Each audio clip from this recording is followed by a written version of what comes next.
Mike's Garage. We're working on a 2007 Mercury Mariner Hybrid. We are taking the oil filter adapter out for the FL910S and we are installing the 4-cylinder regular gas drive oil filter adapter.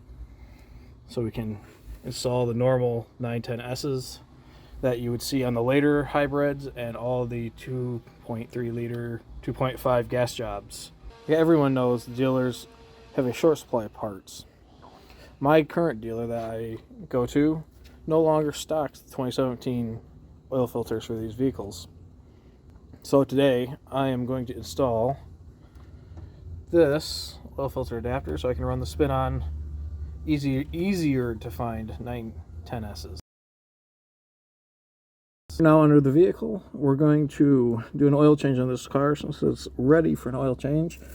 It's not necessary to do an oil change, but I would recommend doing this when the vehicle needed an oil change.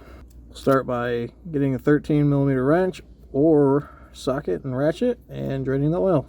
Now that the oil is drained, we should turn our attention to the oil filter housing. I recommend to drain the filter housing since there is going to be a lot of oil that comes out if you just took out the 4 bolts around the housing. Once I get the housing drained, I will return. You can use a 3-jaw oil filter wrench, or you can buy the correct OTC filter adapter for it. I currently don't have my filter adapter here. It's in Michigan in my toolbox, so I'm going to use the 3-jaw to remove the plastic filter cap.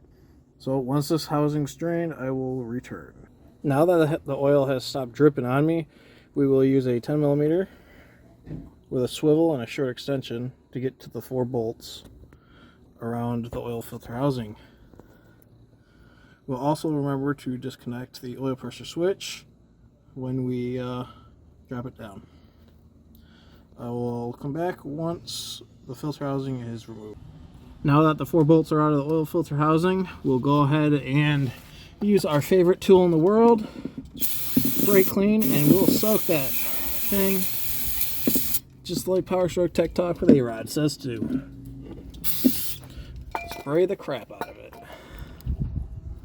Now we'll use a 24mm socket to remove the oil pressure sensor.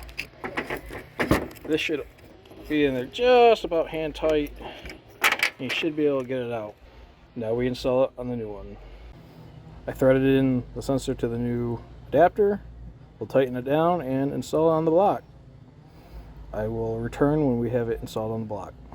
Alright, now that the filter housing is installed, the oil pressure sensor is connected.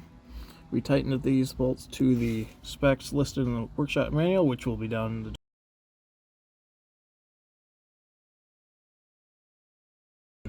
Now it's time to do our favorite thing. Pre-fill the oil filter. I know this is a very controversial subject just by the short that Power Stroke Tech Talk with A-Rod did, but we shall be filling it since it's a straight up filter.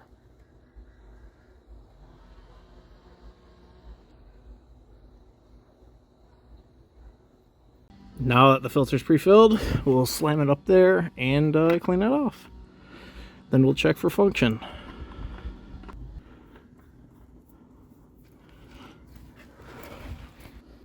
Since we don't want to be dirty, we'll take our brake clean again and we'll spray down the filter.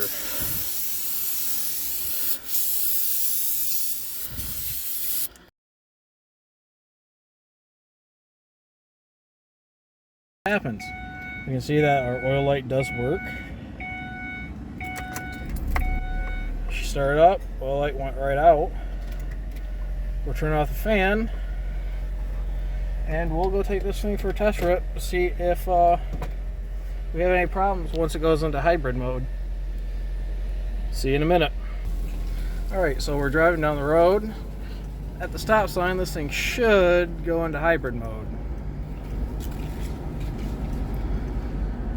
Supposedly, according to all the forums, this conversion will cause major problems with oil pressure, especially when going from EV to gasoline, which I don't see how it would, considering both filter housings just flows straight in, straight out, and there's really no check valve except for in the actual oil filter. We're at the stop sign. For some reason, did not go into hybrid mode.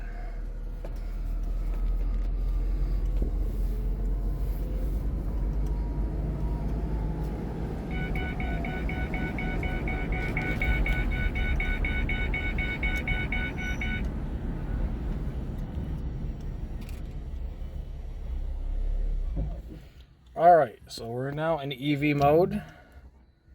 You can see that we're moving slightly. Not under a power gasoline motor. Still an EV.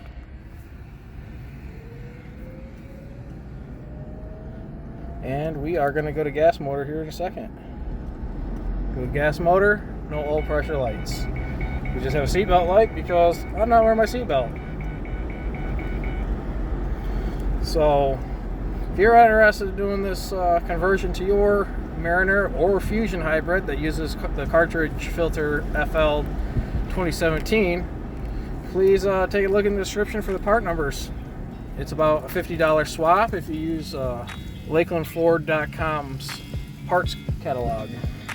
Thank you for taking the time to watch. See you again next time at CP's Garage.